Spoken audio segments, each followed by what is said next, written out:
You're a writer. You have been for a while. One day, your father passes away. You spend that weekend going through the stuff that he had stored in his attic. While looking through some old photographs of people you don't remember and possibly never knew, you find a letter from a name that you don't recognize, addressed to your dad. The contents of this letter throw your world on its head. Everything you thought you knew about yourself, all a lie.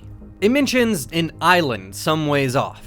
You decide to head there, not only to escape the debt that your father's death has left you with, but also to hopefully discover the truth of your past. You have no idea what's in store for you. Coco Studios' Lethe is a first-person horror game that stays true to the methods and tropes of the genre instilled by the greatest of its predecessors, Penumbra and Amnesia. True to form, it puts you in the shoes of someone who knows little about where they're going and has you exploring the mysterious underbelly of some kind of emaciated facility as at least one monster hunts you down. In the case of Lethe, you're exploring the mines beneath an abandoned village, and instead of one monster, there's more like 3, each different and each with their own story to be discovered.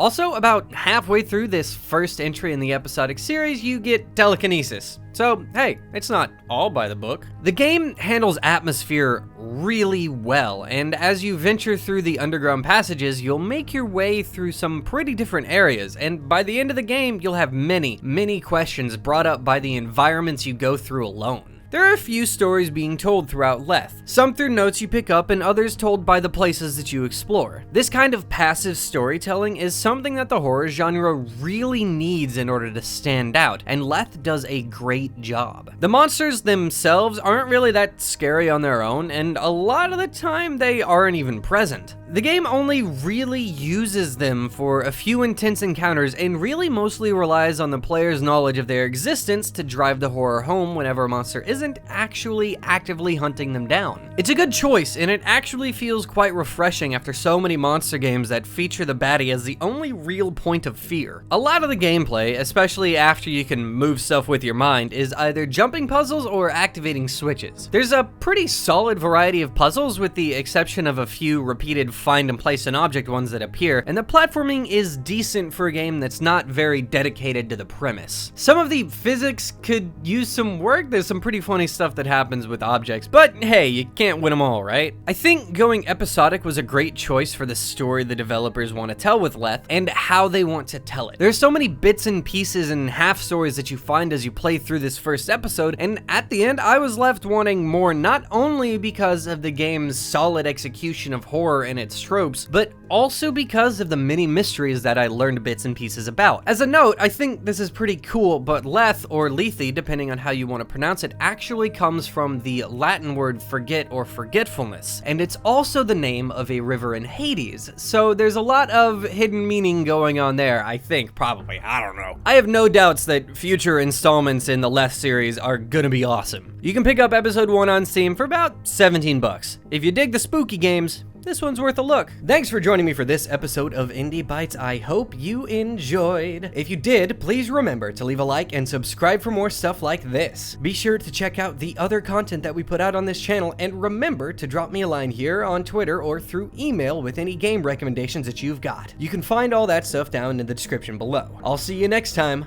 Bye!